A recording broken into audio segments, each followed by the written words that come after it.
¿qué tal? Muy buenas noches, bienvenidos a Extra Noticias, Mesa de Análisis. El día de hoy vamos a conversar acerca del costo de vida y la seguridad de Costa Rica, que son una de las principales preocupaciones de los costarricenses. Y justamente vamos a analizar cuáles fueron las respuestas que los candidatos a la presidencia que participaron en el debate de Grupo Extra nos dieron con respecto a este tema. Precisamente el día de hoy me acompaña aquí en la Mesa de Análisis Karen Jiménez, quien es directora de la carrera de Ciencias Policiales de la UNED, también es docente de la Maestría de Criminología de esta misma institución y es la presidenta del Colegio de Profesionales en Criminología de Costa Rica. Karen, muy buenas noches, muchas gracias por acompañarnos. Muchísimas gracias a ustedes por la invitación y buenas noches a las personas que nos están observando. Vamos a iniciar justamente porque vamos a tomar estos extractos de las respuestas que nos dieron los candidatos en el debate para analizar, sobre todo en el tema de seguridad, cuáles son esas propuestas que ellos planteaban, cuáles son esas respuestas a estas inquietudes que tienen los costarricenses. Entonces vamos a iniciar escuchando una de las primeras preguntas que se le hizo justamente al candidato Ariel Robles del partido Frente Amplio. Don Ariel, la primera pregunta es la siguiente. Según su plan de gobierno, se promoverá el uso de mecanismos de sanción alternativa a la privación de libertad para descongestionar los centros penales.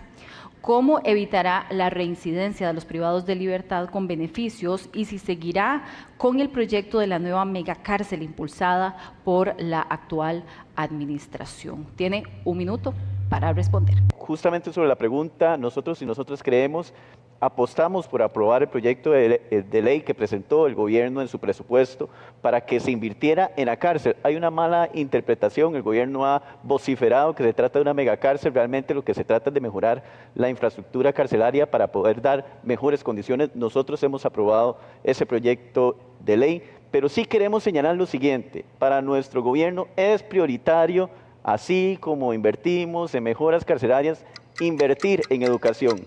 Es necesario mejorar con mega escuelas y mega colegios antes de megacárceles que no van a curar el problema de inseguridad. Bueno, el tema de la seguridad ha sido fundamental y ha sido uno de los puntos de mayor discusión durante toda esta administración. Karen, ¿cómo podemos analizar esta respuesta que nos dio el candidato Ariel Robles desde su perspectiva? Bueno, coincido en que en este momento hay un tema de educación que es indispensable, que es parte de la problemática que tenemos actualmente. Cuando analizamos el perfil de las personas que asesinan y están siendo asesinadas, son personas jóvenes, menores de edad, que tienen un perfil pues calcado, por decirlo de alguna forma. No estudian, no están insertos en el tema educativo, son personas jóvenes, son hombres y que de una u otra forma también provienen de sectores o territorios socioeconómicamente vulnerables. Coincido en esa respuesta de don Ariel. Sin embargo, la pregunta puntualmente sobre los mecanismos alternativos de justicia, pues en estos casos pues se hace referencia usualmente a lo que es la justicia restaurativa, que ha sido una de las mejores experiencias que ha tenido Costa Rica, ya que es una alternativa paralela a la privación de libertad y que de aplicarse de una forma adecuada, que ya hay casos exitosos de personas que han llevado este proceso y han logrado reinsertarse de una forma positiva a la sociedad.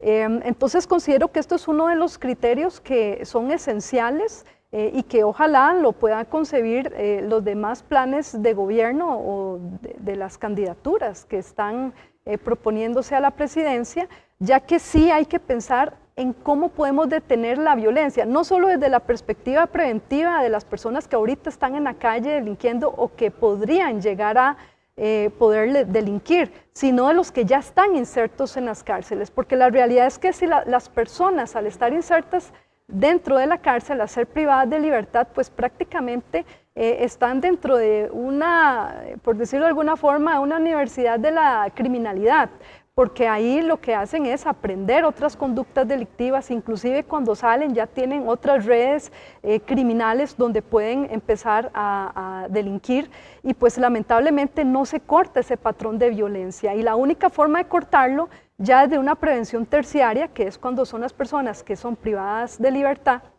que están cumpliendo sentencia, pues lo ideal pues el objeto de la sanción o de la privación de libertad es esa, lograr la reinserción social, y mientras tanto no exista una estrategia idónea donde las personas privadas de libertad puedan estudiar, puedan realizar un ocio positivo, puedan realizar deporte, Karen, puedan tener otras iniciativas. ¿Sí? En ese sentido, mucho se ha hablado de la megacárcel, la inversión que ha defendido tanto esta administración. Usted bien lo menciona, ¿verdad? Tiene que ver con todo un sistema, no solo con esta infraestructura que se está planeando. Va más allá, sin embargo, ¿cuál es su posición con respecto a la infraestructura de esta propuesta de la megacárcel? Costa Rica tiene un serio problema de saturación de personas en la población penitenciaria. Si bien es cierto, sí se requiere infraestructura penitenciaria porque ya hay un problema existente. El tema de pensar de que sea para 5.000 personas, bueno, obviamente eso hay que analizar de acuerdo a la sobrepoblación actual. De pronto no estoy de acuerdo en la forma en cómo se está planteando porque lo están asociando a una figura como lo hace El Salvador. Y son circunstancias total y completamente distintas. Costa Rica, el objeto de la privación de libertad es lograr la reinserción social de esas personas. No solo es encerrarlas y desecharlas por un tiempo hasta que cumpla su condena y luego sacarlas en libertad. Y ahí es donde lamentablemente desde esa perspectiva pues se da bastante reincidencia delictiva y pues son personas que cometen delitos cada vez más violentos, cada vez que salen de la cárcel y vuelven a ingresar y salen y sucesivamente. Entonces, de pronto sí es muy importante nueva infraestructura a nivel del sector penitenciario, sin embargo, sin dejar de lado el objetivo principal de la privación de libertad es la reinserción social de estas personas. Karen, otro de los aspectos también, recordando esta respuesta que nos daba el candidato del Frente Amplio, él mencionaba el tema de la educación. No negamos, ¿verdad?, que definitivamente el tema de la educación está vinculado también con la seguridad. ¿Cuál es probablemente esa relación que tiene y también la importancia de trabajar todos estos factores adicionales que también están enlazados a un tema de mejorar la seguridad? O sea, queremos entender y sabemos que es multifactorial, no es una sola cosa, ¿verdad?, la que nos va a ayudar a resolver la inseguridad en el país. Sí, el tema de la educación está intrínsecamente relacionado a la criminalidad y la violencia, desde muchos elementos. Como te mencionaba anteriormente, el perfil de las personas que asesinan y están siendo asesinadas son personas que no tienen educación concluida, son personas que vienen de territorios socioeconómicamente vulnerables, o sea, lugares donde hay pobreza o pobreza extrema. Las cárceles no están llenas de personas que viven en zonas de alta plusvalía o de estudios universitarios concluidos. Definitivamente ese no es el perfil. Entonces, acá estamos hablando que hay una criminalización de la pobreza, que por supuesto son personas que delinquieron y tienen que afrontar la justicia, pero el tema es por qué están delinquiendo. Entonces, al tener estas vulnerabilidades sociales y socioeconómicas, se hacen territorios que prácticamente se convierten en caldos de cultivo para generar criminalidad y violencia.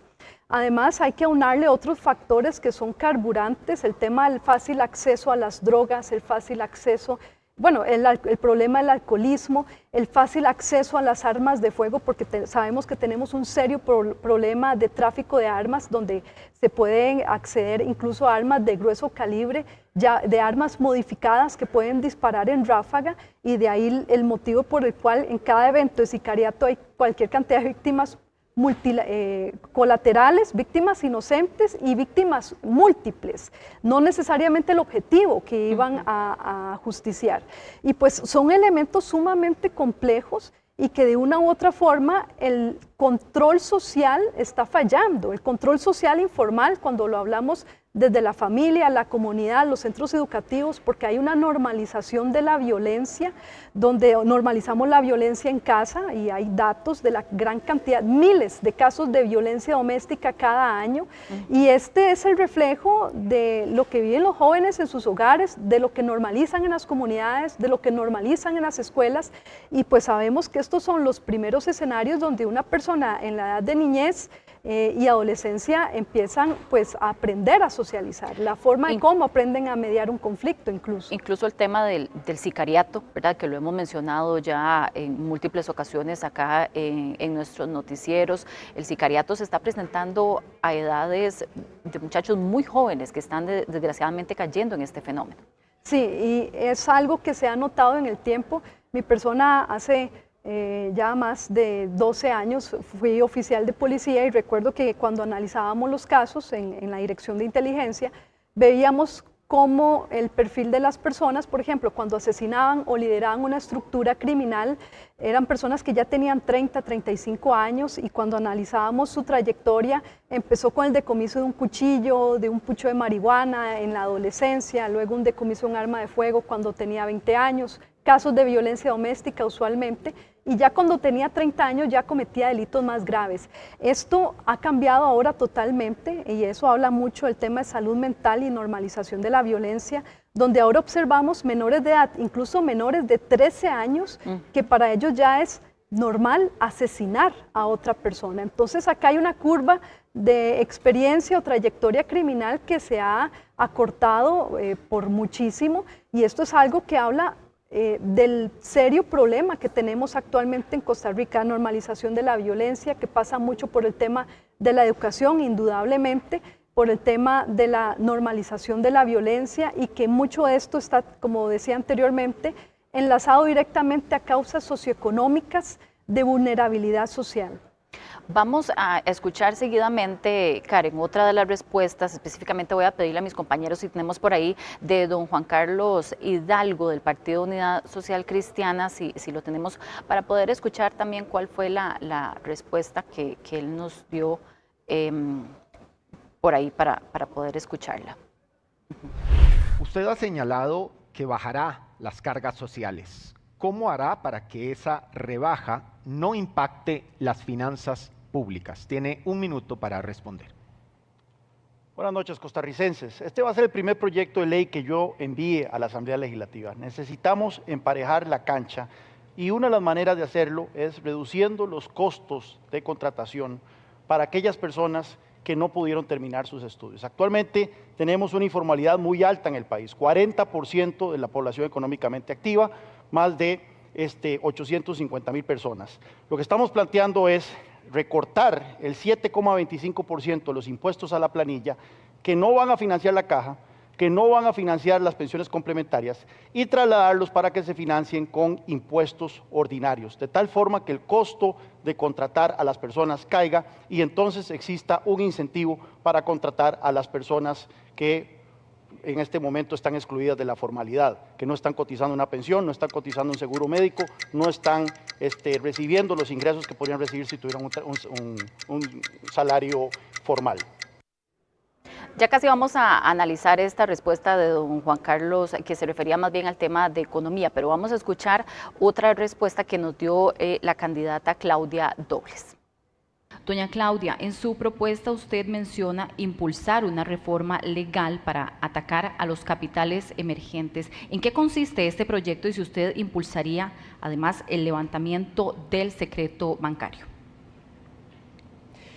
Sí, es muy importante decir que parte del problema que tenemos con el crimen organizado es que a pesar de que se hacen gestiones importantes en territorio, no estamos atacando la raíz del problema y es que no le estamos quitando al crimen organizado los fondos que tienen justamente para financiarse. Se han impulsado reformas de ley que pretenden justamente hacer eso y no han avanzado en la Asamblea Legislativa. Nosotros estamos comprometidos con revisar aquello que en algún momento ha generado suspicacias o dudas de esos proyectos de ley, pero ver cómo los podemos mejorar para garantizarnos que podamos retirar esos fondos, quitarle literalmente al crimen organizado su financiamiento, pero garantizarle también a todas las personas, al sector productivo y a toda la ciudadanía que no va a haber ningún tipo de abuso en una ley como estas. Pero definitivamente, si queremos combatir el crimen organizado, necesitamos quitarle los fondos. Karen, bueno, el crimen organizado es también una de las principales preocupaciones, sobre todo en temas de inseguridad. ¿Cómo evalúa usted esta respuesta de doña Claudia y posteriormente su explicación, pero preliminarmente el análisis suyo de la pregunta? La respuesta, perdón, más bien. Coincido con la postura de doña Claudia. Hay una realidad y es ineludible.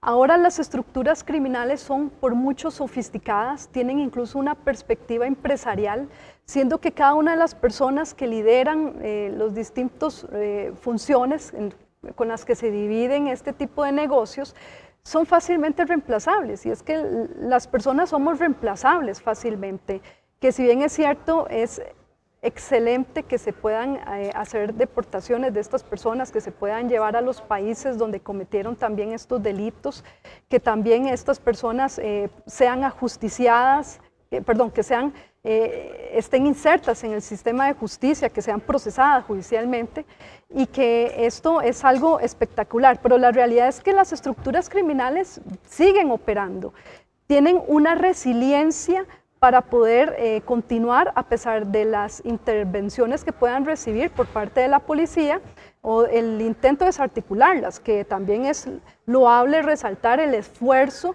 que realiza el organismo de investigación judicial a pesar del recorte de los recursos que han tenido y que han logrado aún así poder continuar desarticulando bandas criminales. Sin embargo, en este momento tenemos un patrón de violencia bastante enraizado en nuestros territorios y resulta muy complicado. La realidad es que hoy desarticulan una estructura criminal y queda un vacío de poder, y sabemos que en un corto plazo va a haber un aumento de violencia porque van a haber otras estructuras criminales que van a querer acaparar o tener ese vacío de poder. Entonces, acá el punto es que aunque privemos de libertad a estas personas líderes, la estructura va a seguir operando porque tienen una economía criminal instaurada, fortalecida, y que además la han diversificado con otros delitos, trata de personas, extorsión, sicariato, entre otros delitos, y que la única forma de poder intervenir a las estructuras criminales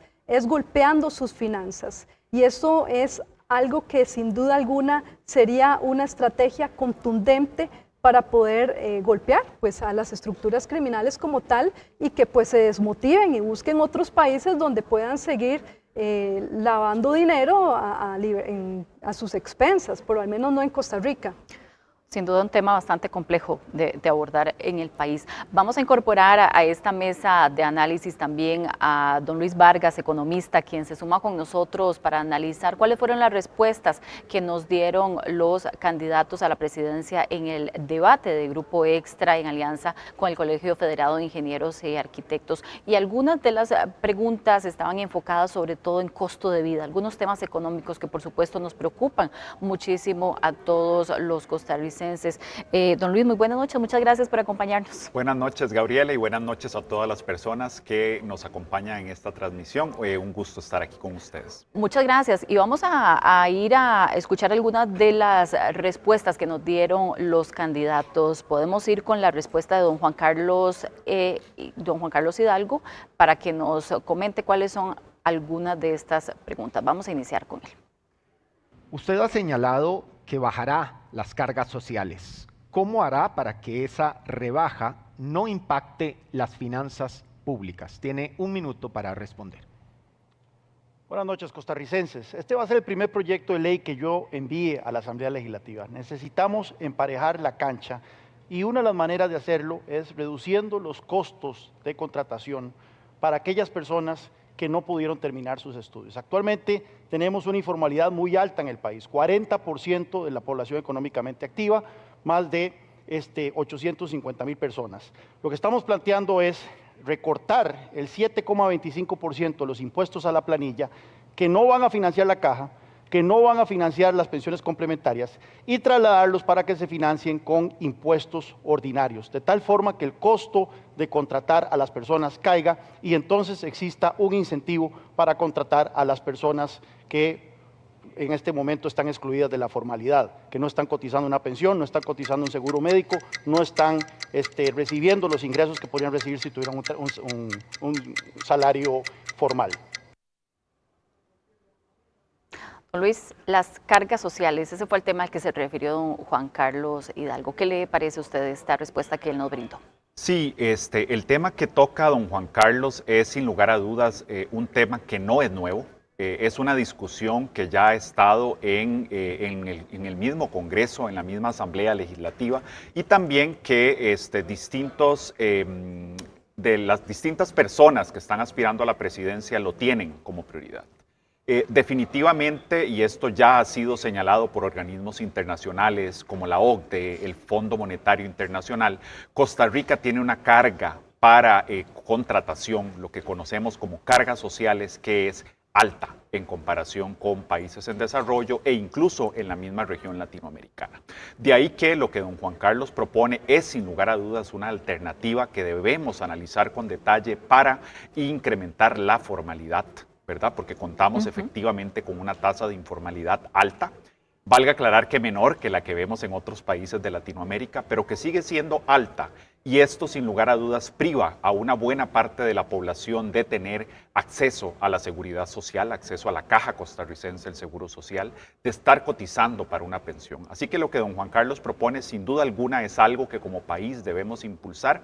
La gran preocupación que tendríamos es de dónde sacamos el dinero, porque ese 7,25% financia programas sociales. Financia otras necesidades que el país debe solventar, sobre todo en las personas de menor ingreso, en las personas en condición de pobreza. Y no queremos más impuestos, ¿verdad? Que es lo que don Juan Carlos dice. ¿Cómo vamos a hacer potable una propuesta como esta si implica más impuestos? Yo creo que es posible. Yo creo que habría que ir primero por una parte de cómo utilizamos mejor lo recaudado y ver más bien de ese remanente qué se podría o qué necesitaríamos compensar vía impuestos directos, que es lo que don Juan Carlos propone, y por qué no explorar un paquete de impuestos que sean en la medida de lo posible lo más que implique la mayor progresividad posible. ¿Qué quiere decir eso? Que quienes más tenemos paguemos más y quienes menos tienen paguen menos. Vamos a hablar también y a revisar otras respuestas, sobre todo en el área económica que recibimos de los candidatos, pero vamos a separarnos por unos instantes, vamos a hacer una breve pausa y ya regresamos con más en Mesa de Análisis. Continuamos con más de Mesa de Análisis. Estamos revisando las respuestas que nos dieron los candidatos presidenciales en el debate de Grupo Extra y el CEFIA. Vemos ahora algunas de las preguntas que hicimos a los candidatos sobre el tema de costo de vida relacionado con la economía y todos estos temas que nos preocupan tanto a los costarricenses. Vamos a escuchar una de las preguntas para el candidato del Partido de Liberación Nacional, Álvaro Ramos, y posteriormente su análisis. Mencione una medida concreta que aplicaría en su primer año de gobierno para continuar con una tendencia a la baja en los índices de pobreza que impacte el bolsillo de los hogares costarricenses. Tiene un minuto para responder esta pregunta. Concretamente con el tema de cómo seguir reduciendo la tasa de pobreza, nosotros estamos convencidos que hay que atender de manera universal los grandes programas. Por ejemplo, vamos a promover una pensión básica universal, una pensión para todos, porque actualmente existen muchísimas personas adultas mayores que no tienen una pensión. Esta pensión les ayudaría a cerrar la brecha de pobreza. De la misma suerte, ampliaríamos la red de cuidado para que muchísimas mujeres puedan incorporarse a la fuerza laboral que hoy no pueden. Y también albergues diurnos para personas mayores, porque esas mismas mujeres las tienen que cuidar. Bueno, una pensión básica y además red de cuidado. Don Luis, ¿cuál es su apreciación con respecto a esta respuesta que dio don Álvaro? La respuesta que da don Álvaro, sin lugar a dudas, tiene en cuenta la necesidad de focalizar los programas sociales, particularmente en estos grupos vulnerables, grupos donde hay una mayor incidencia de la pobreza, que sabemos son, sin lugar a dudas, las personas adultas mayores, más en un contexto de envejecimiento de la población y donde los sistemas de pensiones también empiezan a sufrir problemas de insostenibilidad. Así que, sin lugar a dudas, una propuesta de una pensión básica universal es una propuesta en el camino correcto para reducir o al menos contener los índices de pobreza.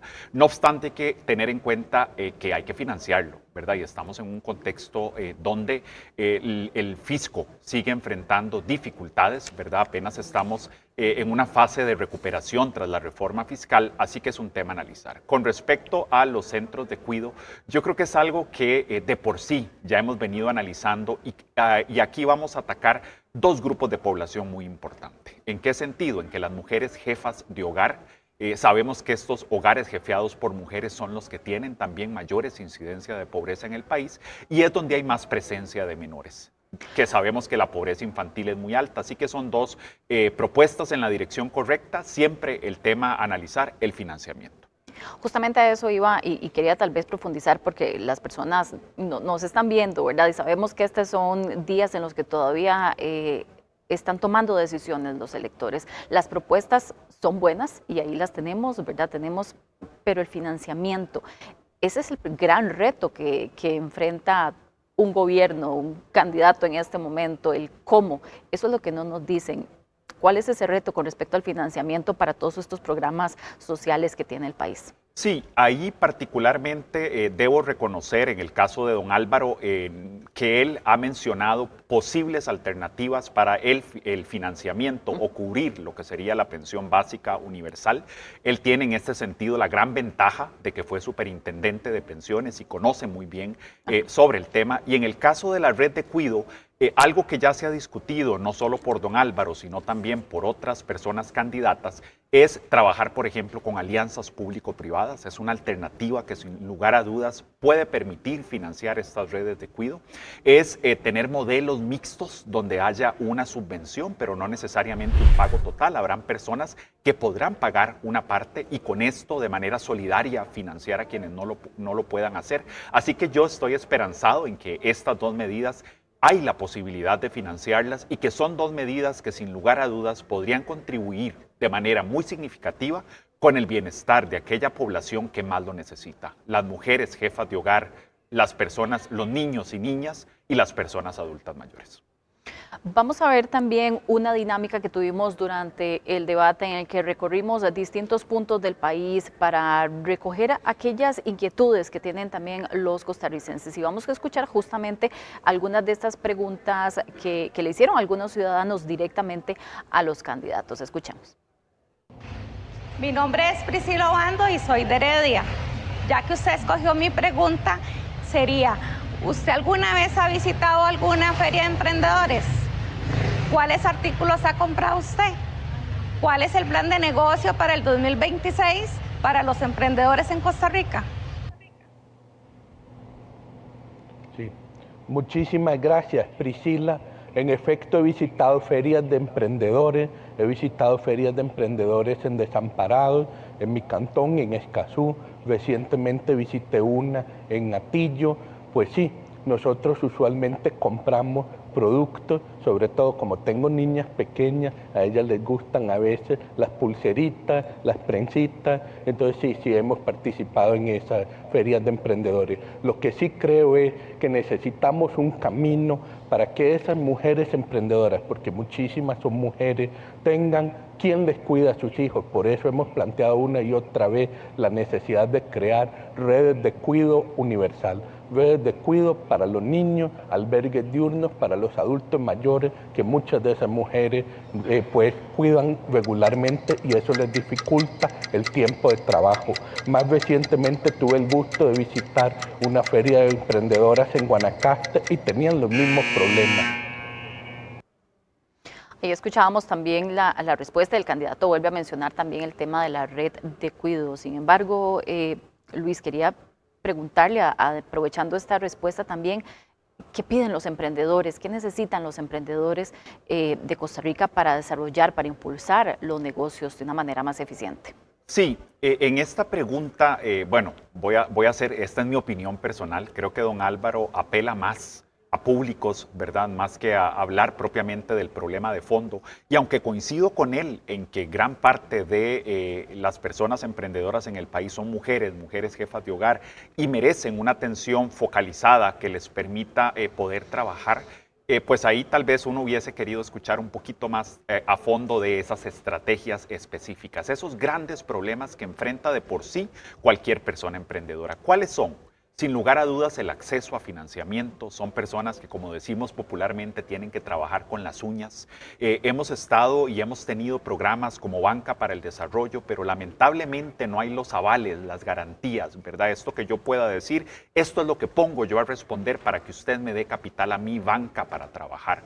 Lamentablemente también estas personas no tienen una formación de cómo llevar adelante un negocio y por eso las tasas de mortalidad en los emprendimientos superan el 90%, hablamos del 95%, o sea, 9 de cada 10 no prosperan después de un año. Entonces, ahí tal vez uno hubiese querido escuchar más precisión, pero también entendemos que es un contexto electoral donde se apela a la persona, se apela al votante. Y había poco tiempo también. Y hay poco tiempo, una pregunta compleja también. Y vamos a escuchar también otra pregunta que incluso puede estar muy relacionada. Esta nos llega desde el sector de Punta Arenas.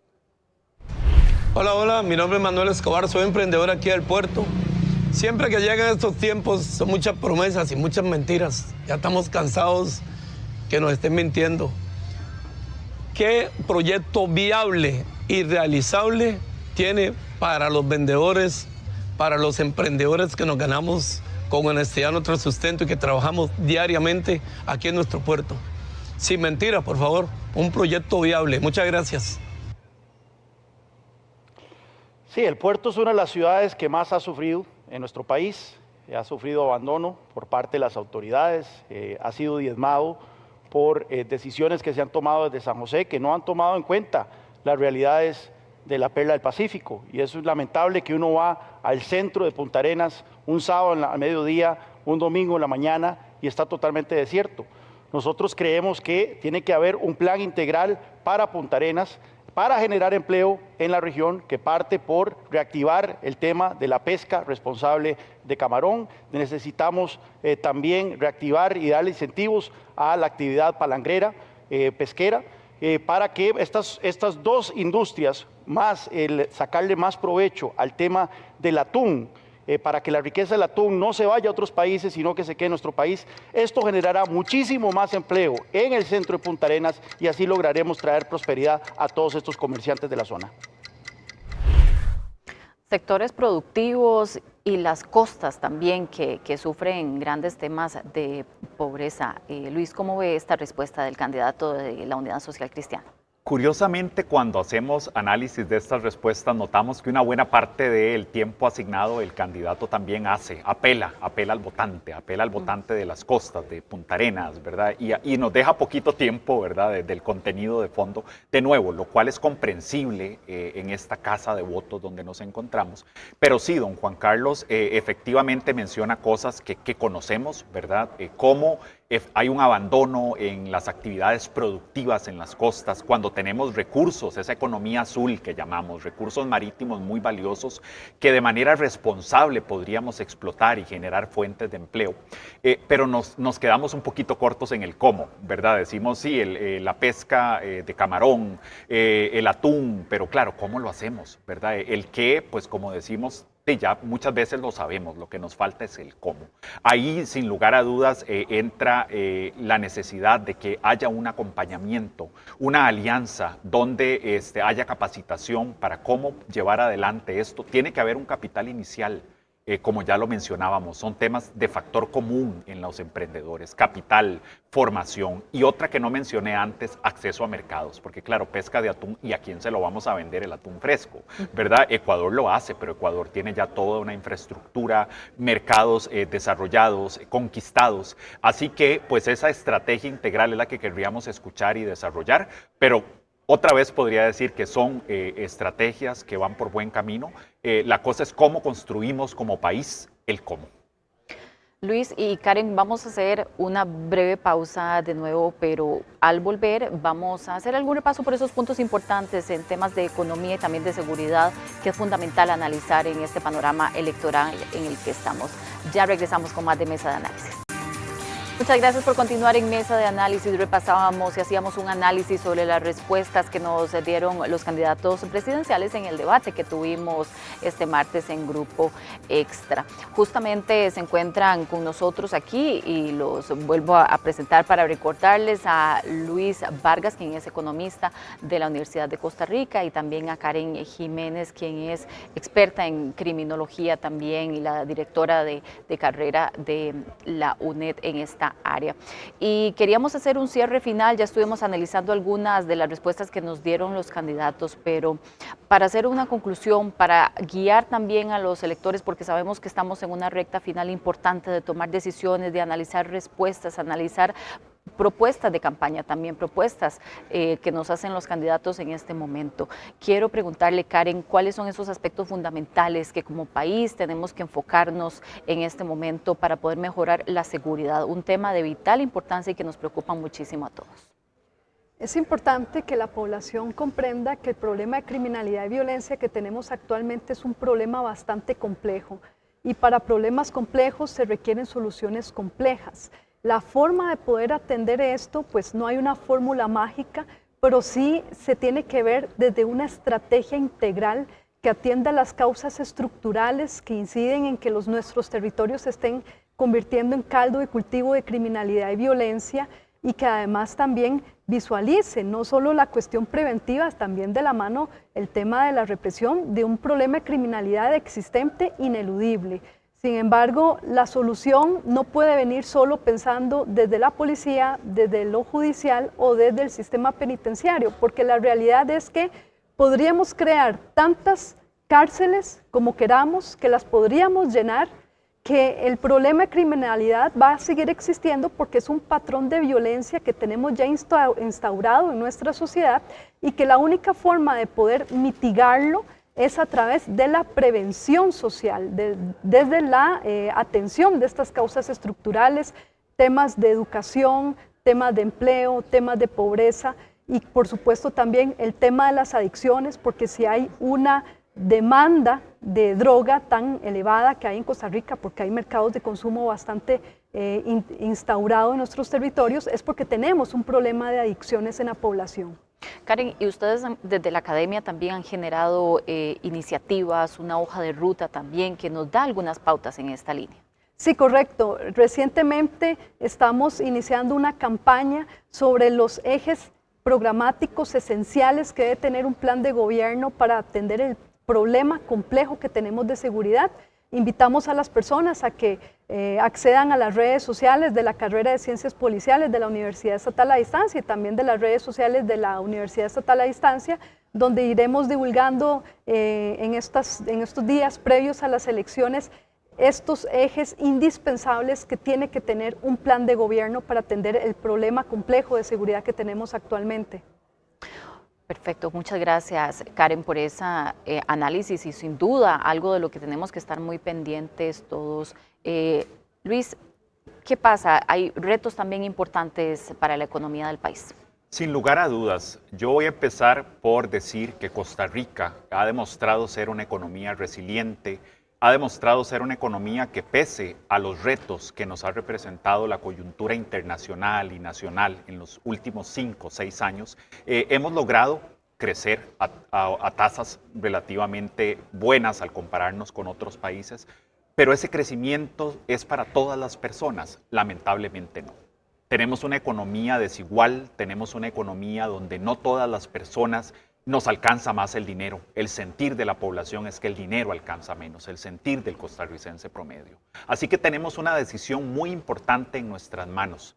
Tenemos la decisión de ver quién va a guiar el país para tener una Costa Rica más inclusiva, una Costa Rica con oportunidades de empleo, con oportunidades de educarse, con oportunidades de escalar socialmente. Y para eso necesitamos estrategias claras. No podemos seguir pensando que la solución a esta Costa Rica más inclusiva está en no hacer políticas específicas para sectores como el agro, para sectores como el turismo, que lamentablemente hoy no tienen una estrategia. Grupos de población como las mujeres jefas de hogar o programas sociales que hemos abandonado, como becas para estudiar. Definitivamente el crecimiento de un país está en la educación, el crecimiento de un país está en atender crisis en las que nos encontramos, como son las de la inseguridad, un tema que se toca hoy aquí en esta mesa, y que definitivamente eso pasa también, como decía Carla, por generar oportunidades de empleo, por generar, para lograr romper esos otros flagelos que tenemos como sociedad. Y así que salgamos a votar. Yo creo que este es un mensaje de motivación. Analicemos cuáles son esas propuestas que realmente pueden hacer un cambio, pueden combatir esas problemáticas y pueden hacer de Costa Rica esa Costa Rica de la cual nos hemos sentido orgullosos, esa Costa Rica de oportunidades que lamentablemente en los últimos años las hemos visto aminoradas por esos grandes problemas que enfrentamos como sociedad. Muchas gracias a ambos por habernos acompañado aquí en esta mesa de análisis y justamente por ese espíritu que era lo que queríamos motivar, hacer este análisis de las respuestas de los candidatos, generar a la reflexión y por supuesto que todas las personas puedan ejercer su derecho al voto de la mejor manera, de una manera informada y que sea lo mejor para nuestro país. Les agradecemos muchísimo acá por habernos acompañado en mesa de análisis. Nosotros vamos a continuar también con otras informaciones. Y justamente informaciones que tienen que ver con el campo de la política, porque hoy se generó también otra encuesta que perfila a Laura Fernández como eventual ganadora en una primera ronda. El estudio de la Universidad Nacional da al aspirante oficialista casi el 40% de la intención de voto. Veamos. Este 1 de febrero, Costa Rica elegirá quién guiará al país los próximos 4 años. Según el último análisis del Instituto de Estudios Sociales en Población, esa persona podría ser Laura Fernández. El informe coloca a la candidata del Partido Pueblo Soberano en el primer lugar con un 39,9% de intención de voto. Detrás aparece Álvaro Ramos con un 6%, Claudia Doble se mantiene con 5,2% y Ariel Robles alcanza el 3,5%. En el informe pueden observar los resultados para todos los 20 candidatos y candidatas que obtuvieron algún tipo de mención. Hay que señalar que, como siempre pasa, algunos candidatos o partidos no fueron mencionados, ¿verdad? Porque esa es una pregunta abierta. Las personas pues nos contestan, ¿verdad?, libremente por quién van a votar. A pesar de estas cifras, los investigadores recuerdan que las encuestas no necesariamente son un reflejo exacto del escrutinio final. Esas sensaciones de incertidumbre, de que no hay nada definido hasta que se cierre la última mesa de votación, está en el aire. Por ahora, todos son tendencias, unas más fuertes que otras, pero ninguna con un resultado final cierto y definido. Otro de los pulsos que también genera expectativa son las elecciones legislativas, donde Pueblo Soberano continúa liderando, dando así un pronóstico de que posiblemente las personas no vayan a quebrar el voto. Bueno, el Grupo Extra conversó con algunas personas en el centro de San José sobre esta nueva encuesta. Veamos a continuación lo que dijeron. Pues muy favorable y me parece excelente. Yo diría que está muy bien. Estoy a favor. Uy, es que yo ahora no tengo partido político, no sé ni, yo creo que no voy a votar. Ya, para serle sincero, ya yo no sé ni por quién votar. Ya, yo soy mariachi, para serle sincero, toda la vida es tradición mariachi. Yo creo que sí me voy a tirar el botico, doña Laura, a ver qué cambio va a haber en el país. Sobre todo la delincuencia, el sicariato y toda esa cosa que nos está matando. Me gusta ella, me gusta, ¿cómo se llama? Fabricio. Bueno, esto es definitivamente como un juego de azar, ¿verdad? Porque hasta el final es cuando se dan cuenta de las cosas, por decirlo así, o de las votaciones, porque a veces suben demasiado, están en primer lugar y luego se vienen para abajo. Entonces hay mucha gente indecisa a la hora de votar y al final es que todos esos indecisos llegan, votan y tal vez puedan llegar a un nivel o pasarle a la misma Laura, ¿verdad? Para mí nulo, no es de mi opinión. O sea, para mí el único es Álvaro Ramos. Porque si echamos con Laura Fernández, seguiríamos en la misma corrupción. Sí, estoy contento con este señor por lo valiente que ha sido. No le voy a decir que sea perfecto, los seres humanos no somos perfectos, perfecto solo Dios, pero sí es valiente. Me ha gustado como se ha parado, me ha gustado. Pero no tengo color político. Y el voto joven sigue marcado por la indecisión, aunque muchos lo que sí tienen claro es por quién no votarán y esperan los últimos debates para decidirse. ¿Se acuerda de estos videos? No me informo mucho del tema. No, absolutamente nada. No. No conozco casi que ninguno, no. Hace unos meses fuimos a preguntarle a jóvenes universitarios si conocían a los candidatos a la presidencia. Hoy, tan cerca de las elecciones, volvimos para ver si ya se habían informado. ¿Conoce a los candidatos o candidatas a la presidencia? Claudia Dobles, Ariel Robles. Sí, Ariel Robles, Claudia Dobles, Fabricio Alvarado y Laura Fernández. Ariel, Álvaro, Juan Hidalgo. Bueno, Laura Fernández, de Liberación Nacional, Álvaro Ramos. Algunos, Claudia, Laura, Ariel. ¿Por dónde se están informando? Bueno, me estoy informando por medios oficiales, en este caso, ¿verdad? Busqué los planes de gobierno de cada uno de los partidos que me interesaban. Empiezo por medio de Instagram. Redes sociales, no sé, TikTok y así últimamente me han salido mucho. He tratado de ver los debates, informarme por redes sociales. Estaba viendo el debate en el que salió Laura. He estado muy al tanto de los debates porque siento que es donde mejor me puedo informar, ver cómo se desenvuelven. Generalmente por redes sociales, influencers, veo también noticias, no tengo como alguno en específico, pero intento de eso sí, no ver Canal 7 ni Representa. ¿Ha cambiado su percepción a partir de esta información? Sí, en algunos aspectos. Bueno, que fijo, por Laura Fernández no votaría, digamos. Me ayudaron mucho para ver cómo se expresan los candidatos, tanto bajo presión. A veces uno tiene como alguna idea de algún político y ya viendo un poquito de cómo se expresa, cómo habla, ya se da cuenta más bien cómo son.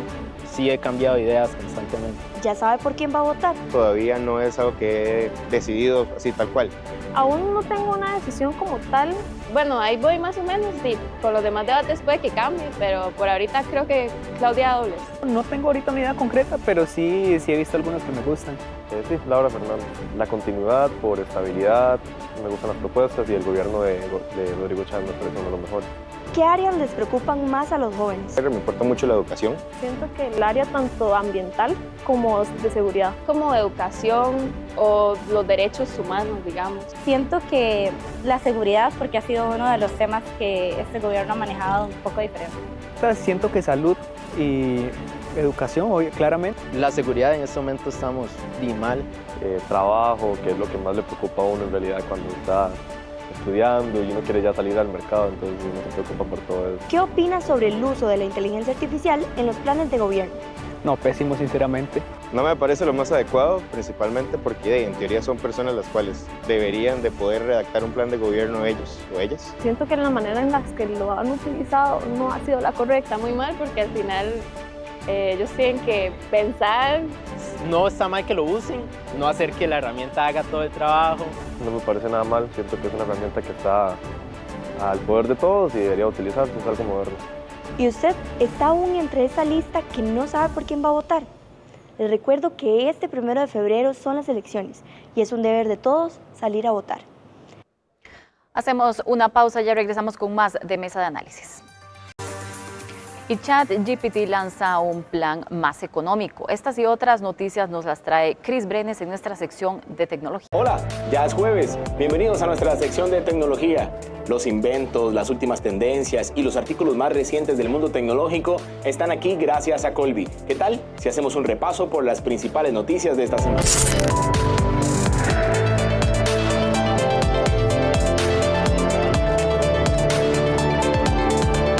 Vamos a hablar de ChatGPT porque ha lanzado un nuevo plan.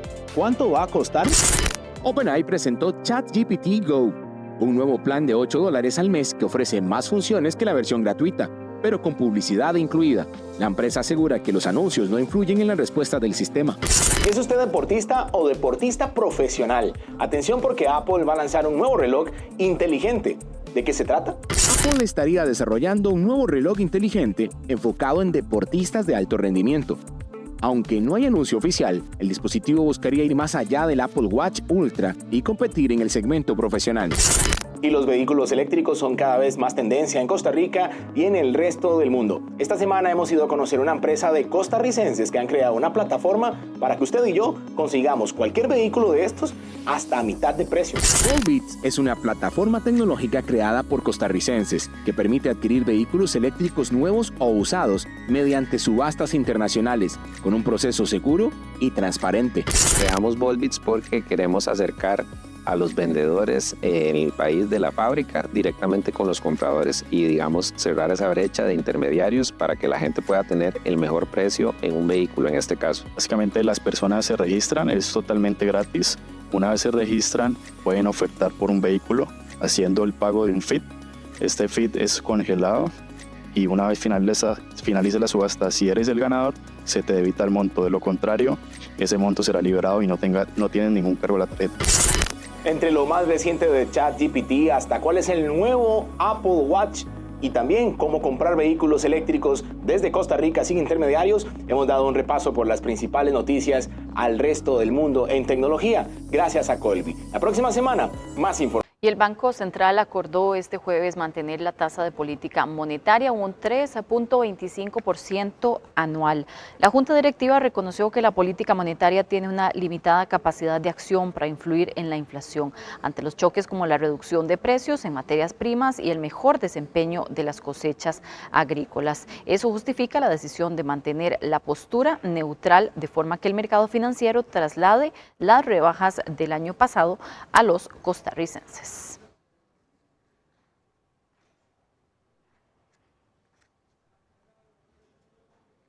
Bueno, de esta manera llegamos al final de nuestra edición. Muchas gracias por habernos acompañado. Que tengan muy buenas noches.